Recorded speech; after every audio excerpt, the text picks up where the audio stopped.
ઉપરવાસમાં ખૂબ વરસાદ પડી રહ્યો છે પંચમહાલ અને હાલોલમાં, અને એ જ પાણી દર વખતે વડોદરામાં આવે છે. જી, તો સ્વાભાવિક છે આટલો વરસાદ છે, વડોદરામાં પાણી આવશે પ્રતાપપુરાની સરોવરમાં, કઈ રીતે આપણે મેનેજ કરી રહ્યા? આ વખતે જે કેચ ધ રેઇન પ્રોજેક્ટ અંતર્ગત જે તળાવની ઊંડો કરવાનું, પહોળો કરવાનું કામગીરી કરવામાં આવી છે.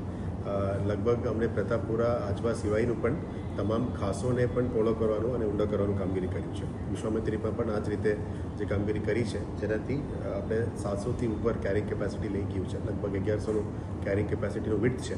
જે અંતર્ગત અત્યારે જે પાણી આવી રહ્યા છે ઉપરવાસમાં, જે વોટરશેડ એરિયાઝમાં, એ પાણી અત્યારે અમે હાલોલ અને આસોજ વિસ્તારમાં પણ અમે ટચમાં છે. ત્યારના ડિસ્ટ્રિક્ટ એડમિનિસ્ટ્રેશનના કન્સર્ન ડિપાર્ટમેન્ટ સાથે ટચમાં છે.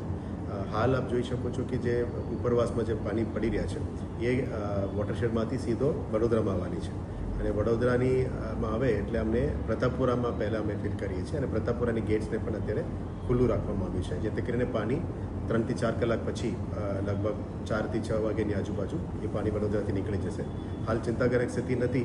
સ્વાભાવિક છે, ઉપરવાસમાં પાણી હોય તો વડોદરાવાસીઓની ચિંતા વધી જતા હોય છે, પણ અમે આ રીતનું અત્યારે પ્લાનિંગ કર્યું છે, જેથી કરીને Ajwa is on holding capacity, જે રૂલ લેવલ અમે મેન્ટેન કરીએ છીએ. પણ જેટલું પણ પાણી ઉપરથી આવે છે ને, અલગ અલગ ટ્રિબ્યુટરીઝમાંથી અત્યારે નીકળી રહ્યા છે, અને જે ખાસો છે, ખાસની પણ અત્યારે સફાઈ જે પ્રી મોન્સૂનમાં કરી છે, આમાંથી પણ અત્યારે પાણી બહાર નીકળી રહ્યા છે.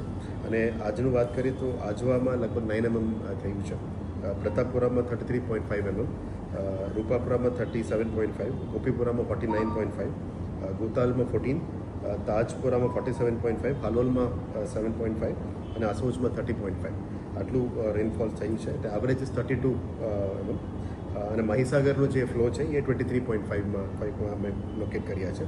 વડોદરા સિટીની વાત કરીએ તો લગભગ સાઉથ ઝોનની અંદર વધારે ઇશ્યુઝ નથી.